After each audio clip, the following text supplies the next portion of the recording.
سیاسی میدان کی ہر بڑی خبر سے آگاہ رہنے کے لیے ہمارے چینل آزاد سیاست کو سبسکرائب کریں اور بیل آئیکن کو پریس کریں۔ بسم اللہ الرحمن الرحیم۔ آزاد ڈیجیٹل وی لاگ کے ساتھ میں ہوں اظہر جاوید۔ آج پاکستان کی تاریخ کا ایک اہم دن۔ آج پاکستان نے اپنے سے 10 گنا بڑے طاقتور دشمن کو دھول چٹا دی اور جنگ کے میدان میں فاتح ہو کر نکلا ہے پاکستان کی بری فضائی فورسز نے بھارت کو وہ سبق سکھایا کہ وہ ساری زندگی کئی دہائیوں تک وہ اس سبق کو یاد رکھے گا۔ ہوا کیسے یہ اتنا بڑا مارکا سر انجام کیسے دیا گیا، یہ بھی ایک بڑی کہانی ہے۔ اس کے پیچھے کئی لوگوں کی محنت ہے، پوری قوم کی دعائیں ہیں اور پوری قوم کی یکجہتی ہے، اپنے سپہ سالار سے، اپنی پاک افواج سے اور اپنی ایئر فورس سے۔ ریسنٹ ڈیز میں جو کچھ ہوا پاک بھارت کا کشیدگی کو لے کے، وہ ایک ہالی ووڈ کی مووی کی طرح لگتا ہے۔ مکار دشمن بھارت نے پاکستان پر زبردستی جنگ تھوپنے کی کوشش کی، ایک فالس فلیگ آپریشن کے ذریعے پاکستان کو مورد الزام ٹھہرایا۔ بھارت یہ سمجھ رہا تھا کہ شاید پاکستان کی حکومت کمزور ہے، پاکستان کی فوج کمزور ہے، پاکستان اس پریشر کو برداشت نہیں کر پائے گا، اور ایک بار پھر فالس فلیگ کے نام پر نریندر مودی جو بچر آف گجرات ہے، جو ایک منافق گھٹیا شخص ہے، جس نے اپنے ذاتی اقتدار کے لیے ہزاروں مسلمانوں کو قتل کروایا، شہید کروایا، وہ ایک بار پھر سیاسی فائدہ لینے میں ناکام ہوگا، کامیاب ہو جائے گا۔ لیکن اس دفعہ تاریخ بدل گئی، کیونکہ اس طرف جو اس وقت قیادت ہے پاکستان کی، پاکستان کے آرمی چیف حافظ جنرل سید عاصم منیر صاحب، وزیر اعظم شہباز شریف، انہوں نے بھارت کے آگے جھکنے سے انکار کیا، بھارت کو سبق سکھانے کا فیصلہ کیا۔ جب پہلگام کا واقعہ ہوا اور پاکستان پر اس کا الزام ڈالا گیا، تو پاکستان کے جو ارباب اختیار تھے ان کا اندازہ ہو چکا تھا کہ بھارت کس طرف جا رہا ہے۔ اس کو پریمپٹیو میجرز لیتے ہوئے پاکستان نے عالمی ڈپلومیسی کی طرف دھیان دیا اور جتنے بھی اہم ملک ہو سکتے تھے دنیا بھر میں ان سب سے رابطے کیے، اور ان رابطوں میں ڈپٹی پرائم منسٹر اور وزیر خارجہ اسحاق ڈار کا اہم رول تھا۔ انہوں نے ان سے بات کی اور ان کو پاکستان کے موقف سے آگاہ کیا، اور وزیر اعظم شہباز شریف نے ترپ کا پتہ اس وقت پھینکا جب انہوں نے کاکول اکیڈمی میں تقریر کرتے ہوئے انٹرنیشنل تحقیقات کے لیے پاکستان کی آفر سامنے رکھ دی، جس کو انہوں نے برطانیہ کی پاکستان کے لیے ہائی کمشنر جین میریٹ کے ساتھ ملاقات کے دوران بھی دہرایا۔ لیکن بھارت وہ یہ سمجھتا تھا کہ شاید وہ پاکستان پر پریشر ڈال کر اپنے مطلوبہ نتائج لے سکتا ہے، لیکن ایسا نہ ہوا۔ پاکستان پر ہونے والے حملے اور معصوم جانوں کا بدلہ لینے کے لیے پاکستان آرمی نے جو منصوبہ بندی کی تھی، اس پر وزیر اعظم کو بھی بھروسہ تھا اور پوری قوم کو بھروسہ تھا۔ اس دوران بھارت نے پوری دنیا میں اپنے پریشر کو، اپنے تعلقات کو استعمال کرتے ہوئے کوشش کی کہ وہ پاکستان کے خلاف عالمی ممالک کو کر سکے، لیکن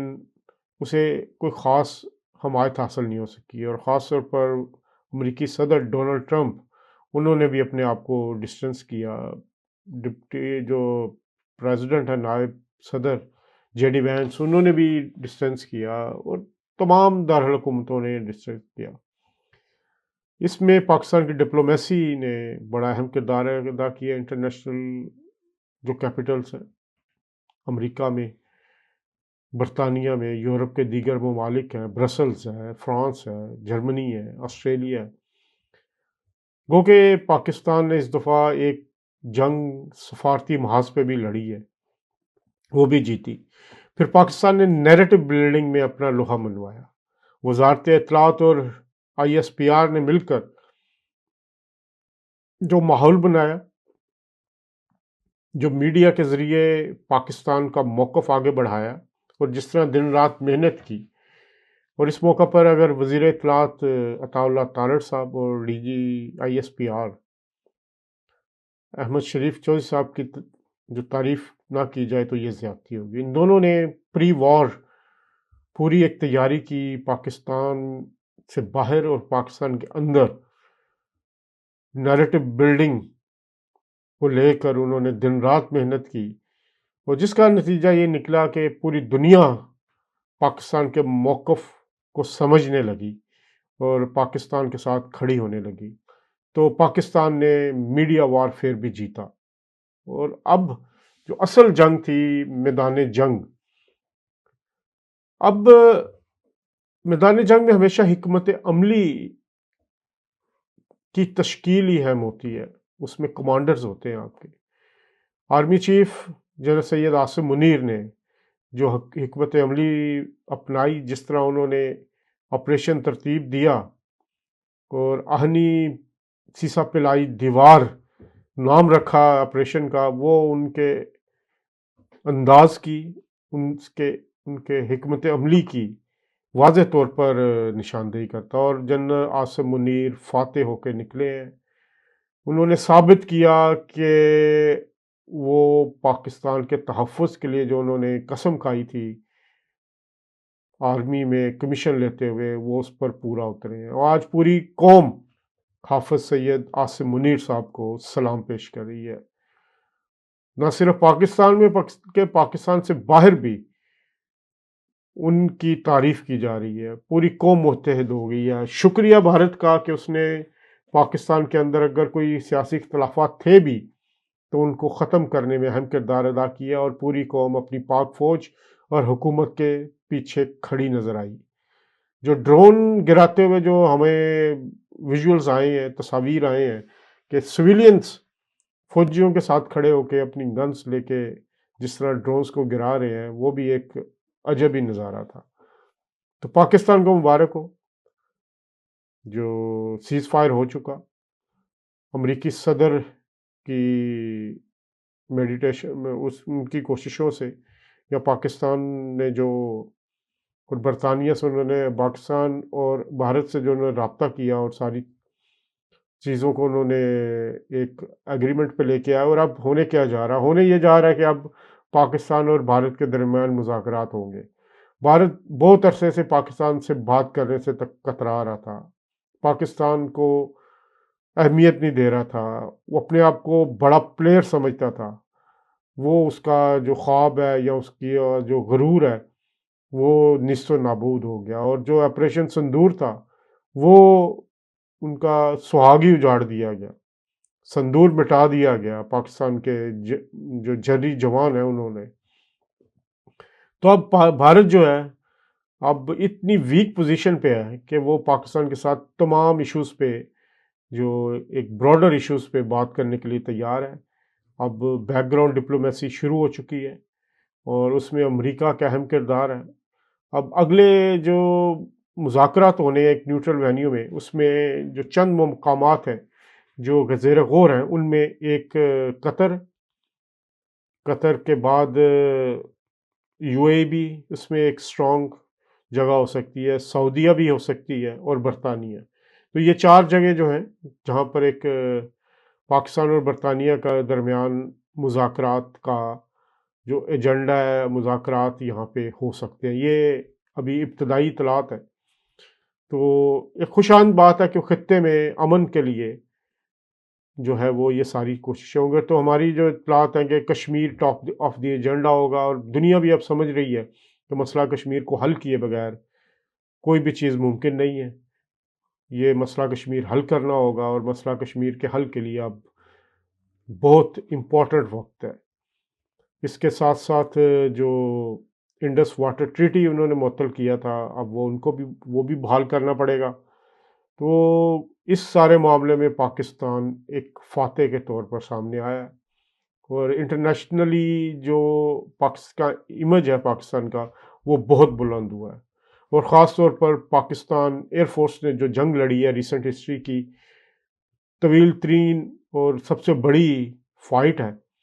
جس میں 100 سے زیادہ طیاروں نے حصہ لیا اور پاکستان ایئر فورس اس میں جیتی، کم نمبرز ہونے کے باوجود وہ فتح یاب رہے اور بھارت کے 5 طیارے بھی گرانے میں کامیاب ہوئے۔ تو یہاں پر جو لوگ ہیں جو ملٹری ایکسپرٹ ہیں وہ اس کو ایک وار کیس اسٹڈی کے طور پر لے رہے ہیں، اور یہ کیس جو ہے، یہ لڑائی جو ہے،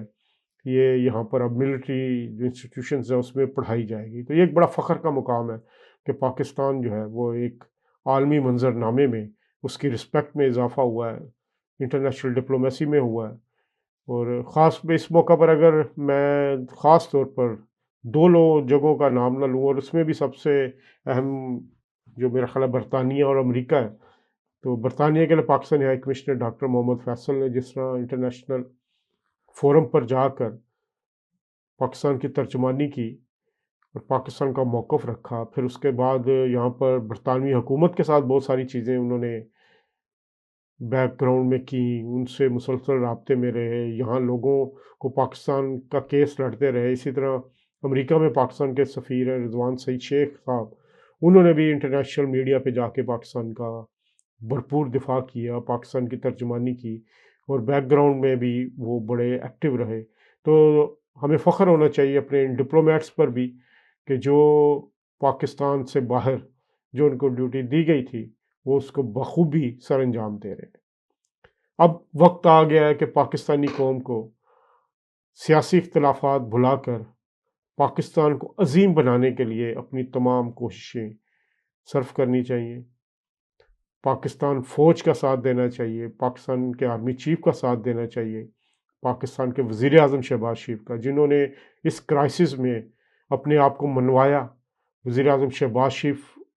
نے لیڈنگ فرام دی فرنٹ کا رول ادا کرتے ہوئے